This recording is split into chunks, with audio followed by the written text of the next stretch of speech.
Thanks for watching Fired Up with Bob. We hope you're having a great holiday season and that you're enjoying watching the best of Fired Up with Bob. We wish you a safe and happy 2014.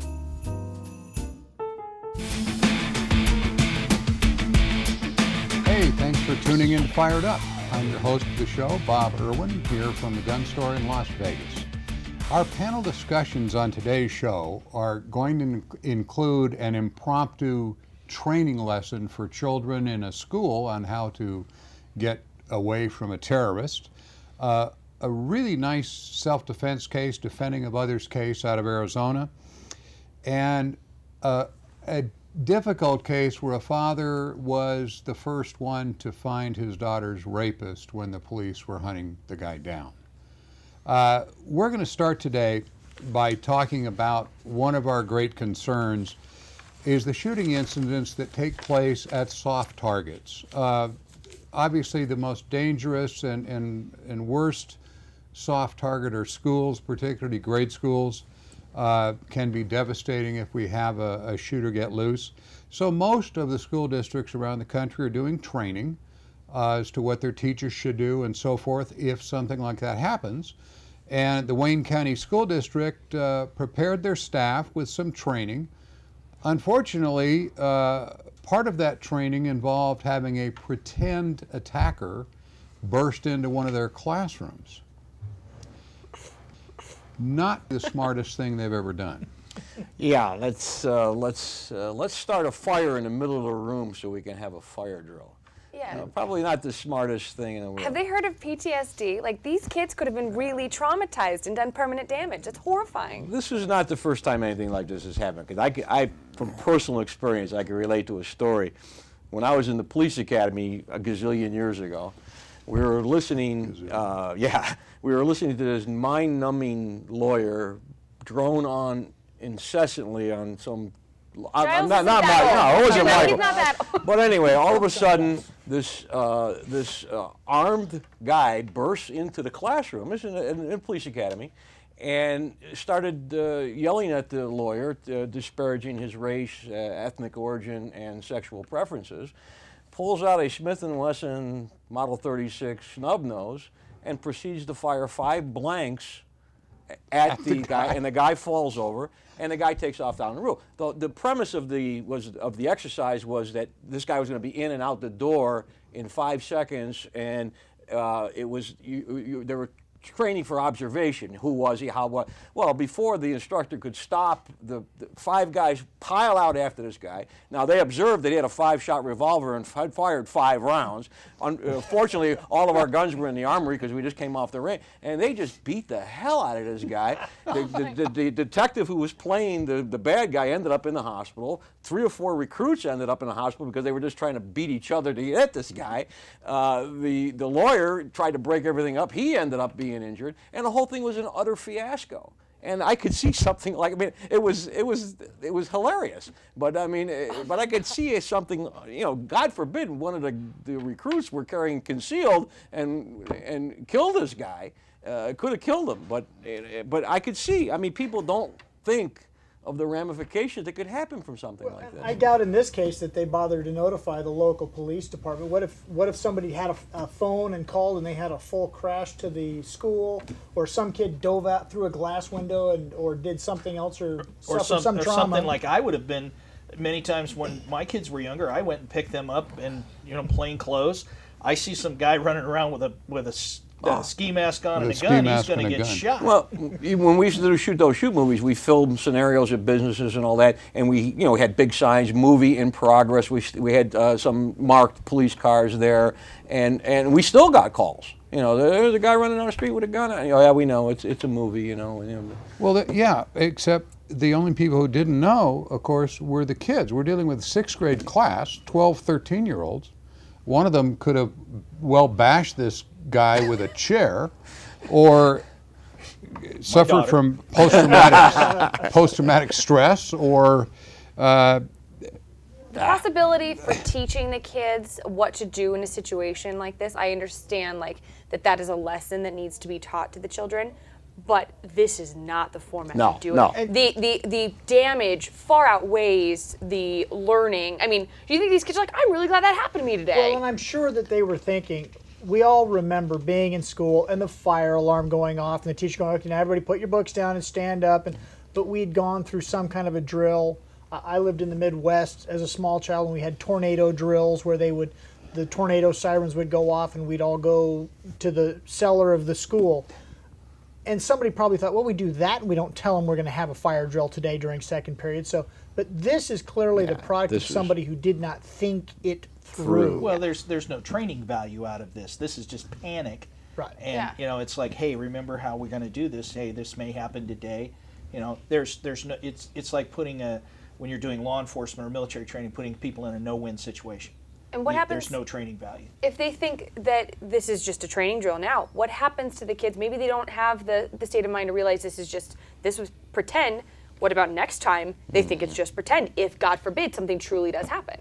More likely, there's going to be litigation. I haven't found any yet, but it's too new for that pretty much. Yeah. At some point, some attorney is going to round up some parents and some kids who are having a hard time sleeping, or, Mommy, Daddy, I don't want to go to school today. This is going to turn into an issue because the PTSD is the biggest one. They scared these kids senseless for no particularly good reason. And you hit it right on the head.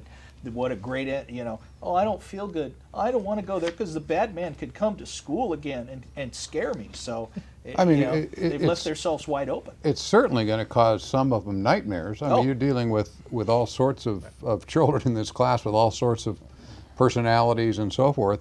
I've often said this on these shows when we talk, but this is so stupid. I cannot imagine the school setting this up with all the stuff they had to go through to get the ski mask and a fake gun and have dressed one of the teachers up and so on, to totally surprise a sixth grade class. I mean, what could possibly go wrong here? Yeah. Everything.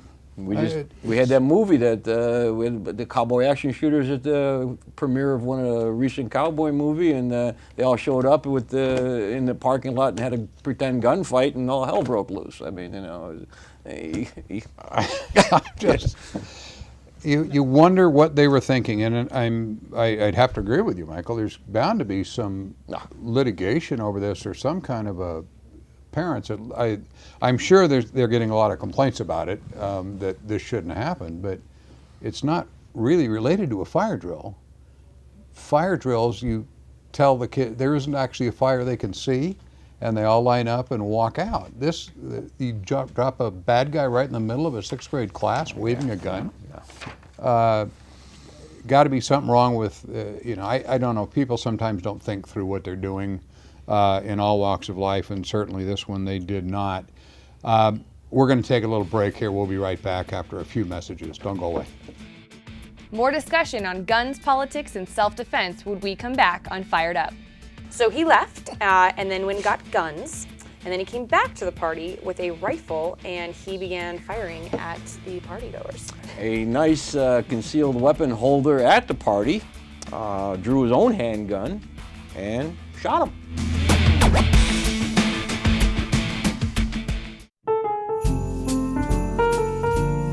Thanks for watching Fired Up with Bob. We hope you're having a great holiday season and that you're enjoying watching the best of Fired Up with Bob. We wish you a safe and happy 2014.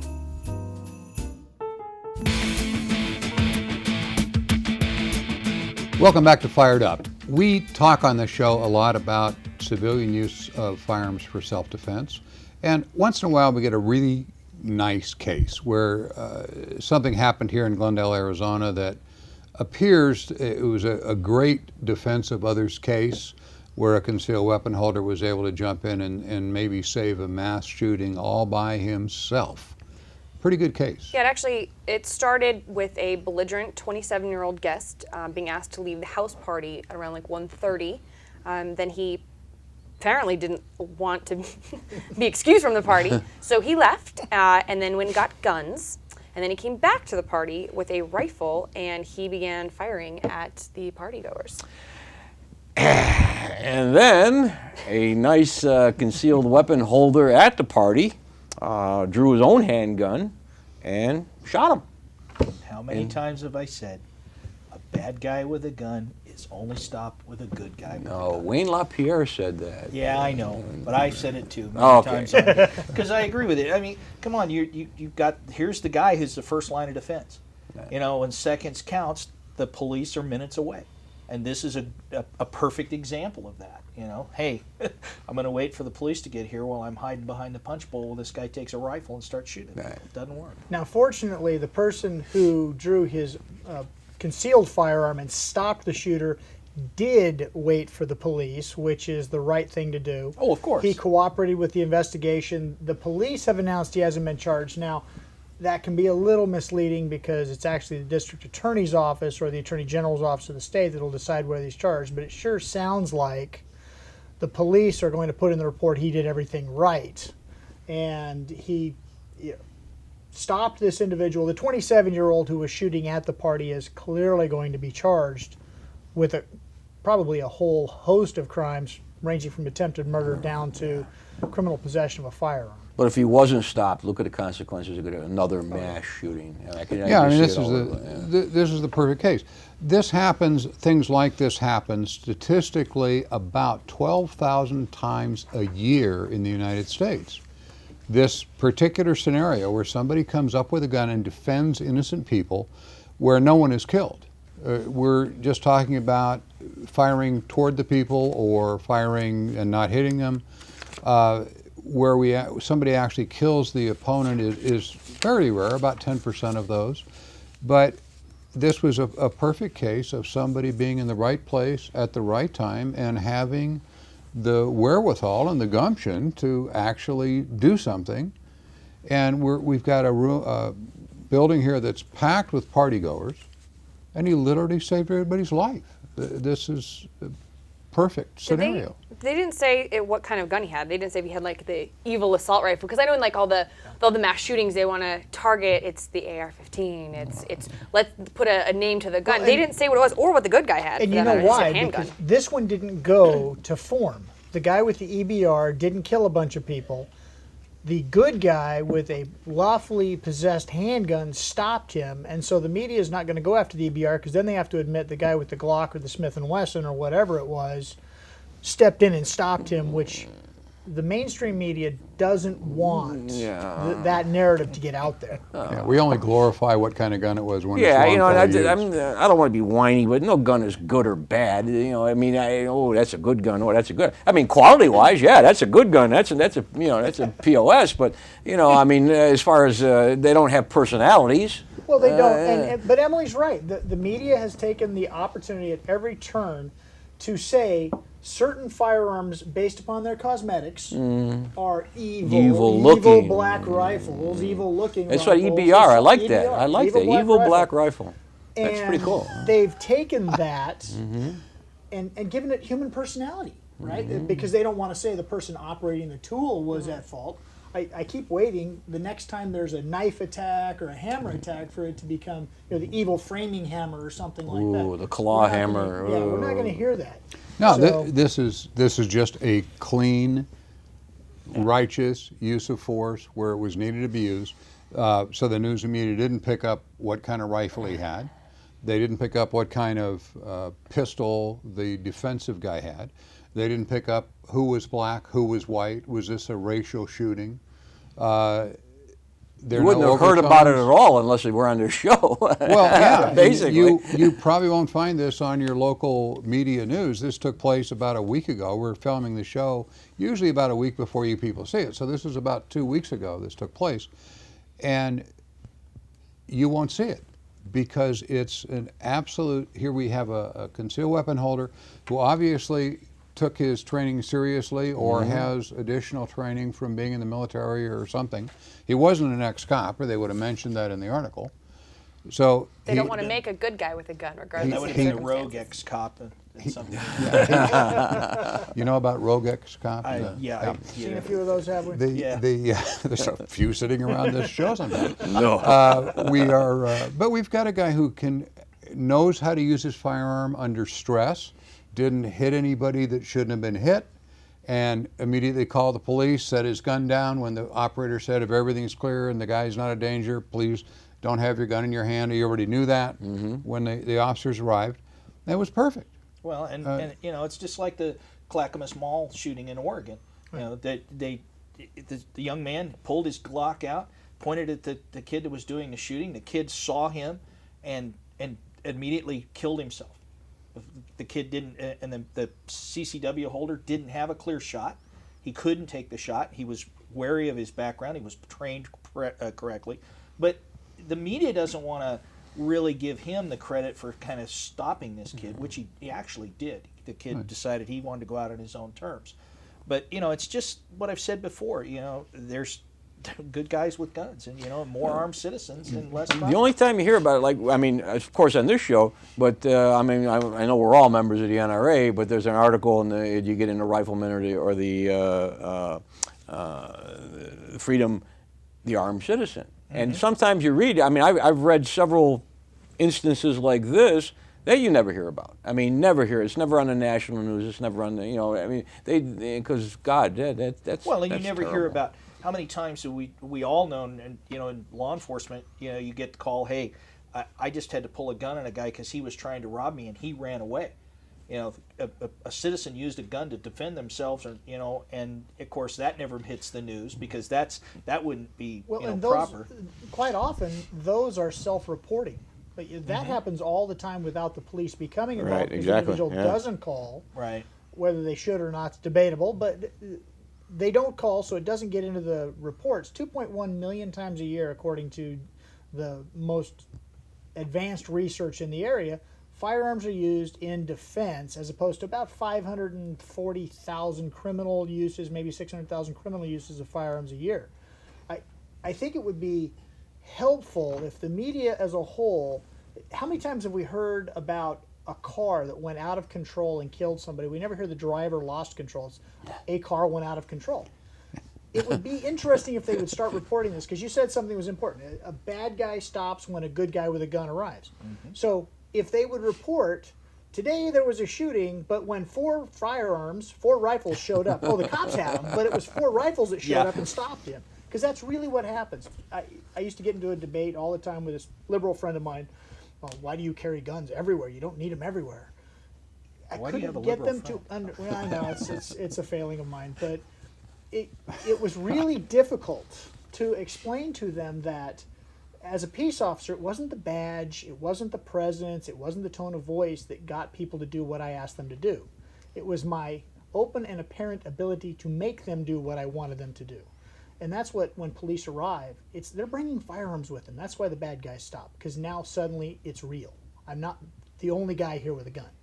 I don't want to get shot, and that's exactly what happens. And you know, you were talking earlier, Tony, about the evil gun. There's a joke going around the internet. You know, well, I set my AR-15 out on the front porch all day, and funny, it didn't shoot anybody. Yeah. You know, the evil assault rifle never assaulted anybody. So. Yeah, we go through that you remember there was a poster somebody put out recently with a picture of a gun show, like 1,000 people running around all these tables. If guns are so dangerous, why are all these people not dead? Yeah, really. Yeah. It's this is just a great case. I wanted to get it on. Kudos to the young man here, 39-year-old man who had the fortitude to do this and save a lot of lives. And this, folks, is a mass shooting that never happened. Because of a gun. Of a concealed weapon holder. Right. Be in there. We'll be right back. We'll have more Fired Up when we come back.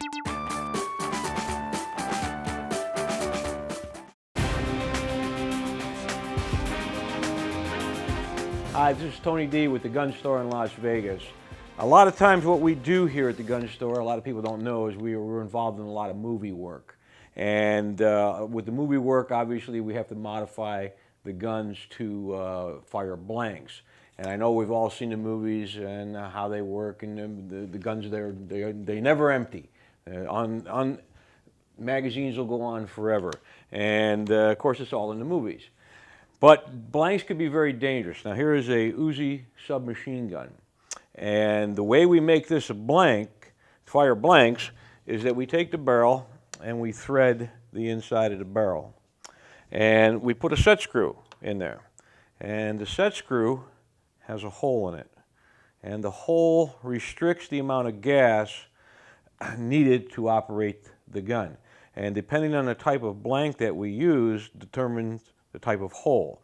Now, you may not realize it, but during a lot of times during movies, there's a big flash. We have blanks that will create a larger flash. We have blanks that are more realistic to actual gunfire. So depending on what the director wants in the movie will determine the type of ammunition we use.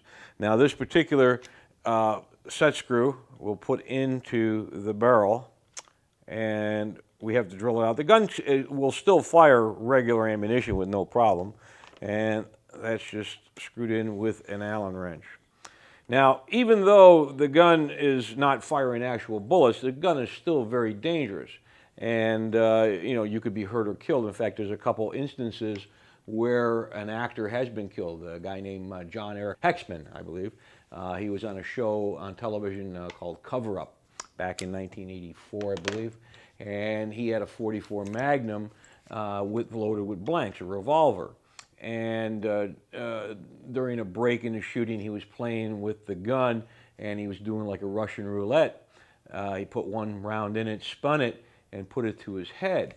And now, even though the blank only has like a paper wad over the front of it, when he put it to his head, there was enough blunt force trauma to actually blow a hole into his skull, and he died.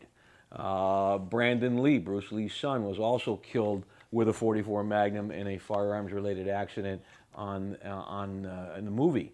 What had happened there, they had the first round that they did for dummy rounds.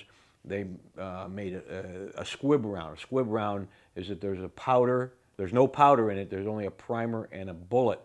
And during the filming of the dummy round, somebody pulled the trigger and a live bullet or a bullet was stuck into the barrel. They then loaded it with blanks, and another actor fired it, and the blank had enough gas pressure behind it to push the bullet out the barrel and actually killed Brandon Lee. So they can be dangerous. Now, by me putting that set screw in here, we're going to restrict the amount of gas, and since this is a straight blowback type weapon, it should be enough to function the weapon. Now, what we use, these are Fiocchi blanks, and they're 9mm. And if you notice, there's no cartridge, there's no bullet on it. It's just a crimped case with gunpowder inside. So we're going to get ready and we're going to shoot this. I'll show you how it works, and then we're going to do a demo with some paper to show you the effects of being too close to a blank. We've loaded the magazine up with the blanks. We're going to insert it, and if you'll notice the muzzle of the gun, you'll see a little bit of flash. There won't be any recoil, or very little recoil. And that's another thing in the movies. You see a lot of the actors, they're shooting one-handed or whatever, and the gun is not jumping around and not moving. There's very little recoil is generated by the blank. So we're going to go right now. Yeah. And of course,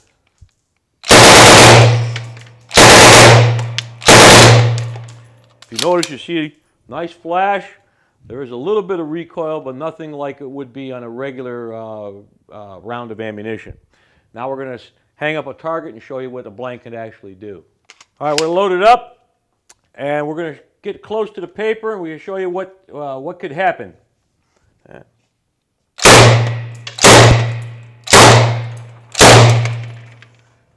As you can see, if that was close to your face or close to your head or close to another actor, you could get seriously injured. So this is some of the movie magic we do here at the gun store, and it's very time consuming to get the guns to work with them. Sometimes you really have to modify them a great deal, especially the guns with lock breeches. We have to cut locking blocks, we have to port barrels. A lot of work goes into it. So what you see in the movies may not be real, but it sure looks good.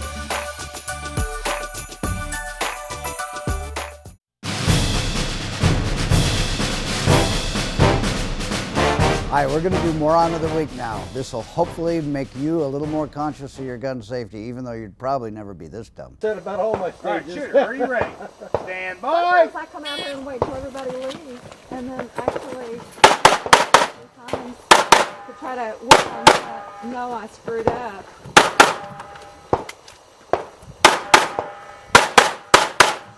I wish I'd shot with one hand.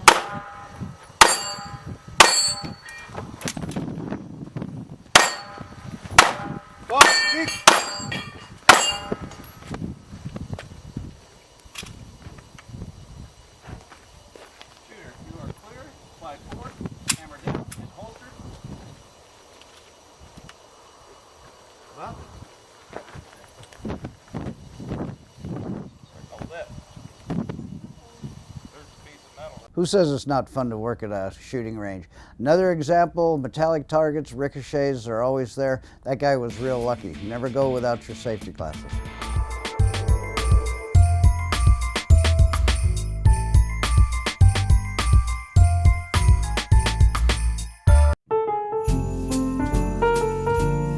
Thanks for watching Fired Up with Bob. We hope you're having a great holiday season and that you're enjoying watching the best of Fired Up with Bob. We wish you a safe and happy 2014.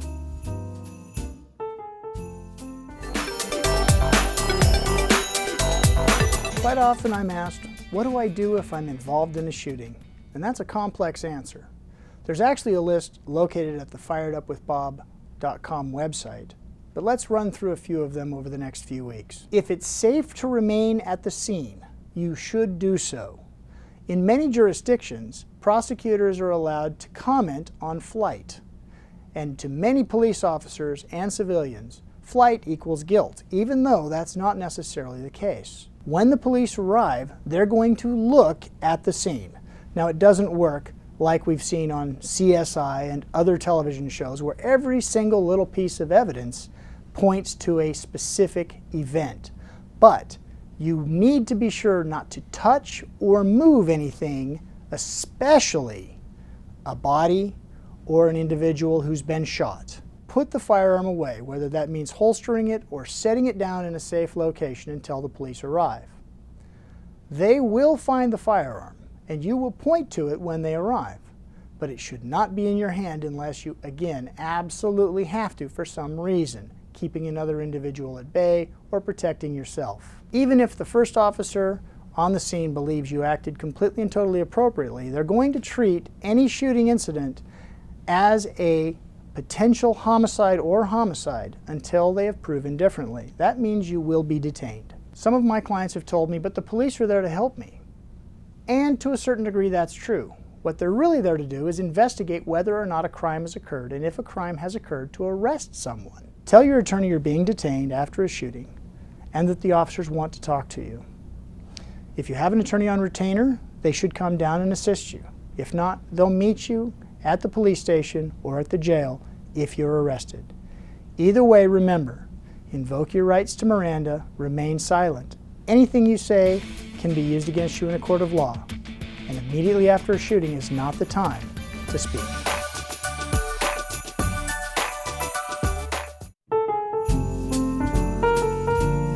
Thanks for watching Fired Up with Bob. We hope you're having a great holiday season and that you're enjoying watching the best of Fired Up with Bob. We wish you a safe and happy 2014.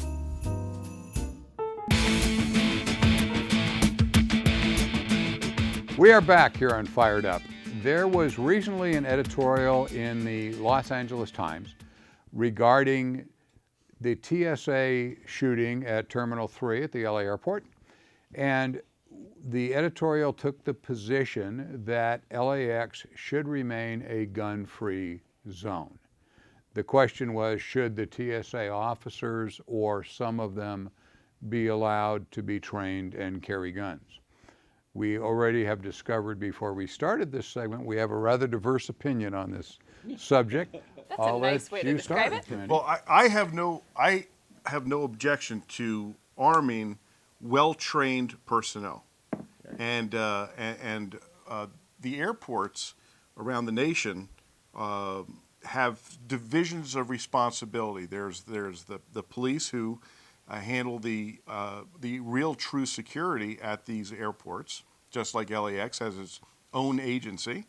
And then there's the TSA, which is tasked with creating a safer environment through the checking of bags and that kind of thing. The reality is this, that an armed subject walking into an airport like this, who was clearly mentally ill, and luckily only did the damage that he did before he was shot by police. I don't think that necessitates arming literally an army of basically untrained TSA agents. And I think that would be a serious mistake because we have seen a lot of issues with TSA. Now, would they have to be full-on police officers? I mean, in order to carry, or does California arm security guards? Like, where's the line on this? They have training like we do here. Yeah, they have required training. They have to go security. through licensing procedure and all of that there, but since they are government employees also, we don't know how they would do that. I agree with Randy. I don't think that the vast majority of them should be armed. I think that you get a special unit of them and have them. Sure, but not the guy telling you to take your shoes off. No, I mean, I being a training officer, I couldn't imagine training all of those people. I travel a lot and going through a lot of airports all over the country, and I'm not judging their character and their abilities and everything, but even some of their physical fitness. I mean, I could not even see some of these people getting into the proper shooting positions, let alone being extremely competent and then doing their job on top of that too. So I agree with Randy. I think maybe a select few would be appropriate, but not the entire Well, but mob. that to a certain degree, and I'm not a big fan of TSA. I wasn't a big fan when they came up with the concept of TSA and the way it's been run. But essentially, what you've said is because it's a monumental task to train these people, to hire quality people and train these people, and so we have an entire agency who's tasked with making sure people get onto planes safely. They don't walk in with things that they're not supposed to have. And so what we have them doing is looking for nut jobs, people with firearms, people with bombs, people who want to kill other people, and they have no ability to defend themselves. There's no cops standing right there by the TSA guys. Every time you go through the airport, you see a whole bunch of guys in blue and the gloves and everything. There's nobody like in Europe standing over in the corner with an MP5 ready to go, okay, you shot that guy, now I'm going to do you too. All right? Well, so we've got them looking for the bad guys. I appreciate it. That's exactly what I'm talking about. The editorials mentioned that it would cost millions and billions of dollars to train all 43,000 people to work at the airport. And I'm not advocating that. I'm advocating that they train somebody who wants to be a volunteer security guard and arming him at the gate, not to save the world, to protect himself. So the guy can't walk in with a rifle and shoot him. That we train security guards. We have security guards all over the place that go through training. We're not talking about $1 billion to train all of TSA. There's already, over this shooting they had already, there's already one lawsuit filed for $24 million because no security was there that could counter and make this guy safe. And that shooting happened out in the entryway at the taxi stand, not even all the way inside where real damage can happen. So the real cost is in the lawsuits that you don't have security. Would you advocate that the guard in front of your apartment building, if he's trained by somebody and meets the state standards for firearms and all this, be disarmed, or would you rather have No, an of course armed not. guard Of at course your not. gate? But look at in the entire history of the TSA. This has been going on for years and years. There's literally an army of TSA. This is the only fatal shooting that I'm aware of that has ever happened. Now, are we going to react in the typical knee-jerk reaction of government and say suddenly we have to arm these guys? And I don't think that the threat level justifies arming TSA. Not all of them.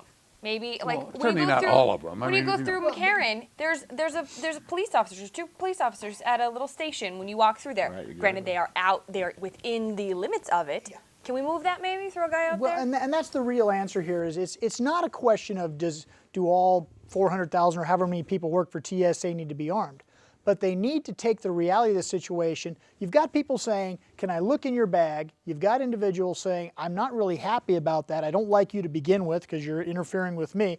So you walk up to one guy and you say, "I'm sorry, sir, would you please take your shoes off? And by the way, do you have any weapons?" "Why, yes, I happen to have a Model 19 right here, officer." Okay. somebody needs to be there. And I can tell you, I'm not- the one I'm thing not that I think disagreeing we with all that. agree on, I think we could do a show of hands here, the easiest way to stop a bad guy with a gun is a good guy with a gun. Not all of them, right? Not all of them, but somebody has to be at those gates to do that. In this instance, the LAX police force had to chase him down the corridor all the way down, I think right in front of the Burger King. The only reason, as far as I can tell from the news stories, that there weren't 20 dead people is he was walking along going, hey, do you work for TSA? Okay, you're fine. You work for TSA? And walking Pop, by pop. targets. Sure. Okay, he had a vendetta. So what if the next person who watches the news goes, wow. When these people applied for this position, it was their job description. It was an unarmed position. Right. This would fine. be a different group of people.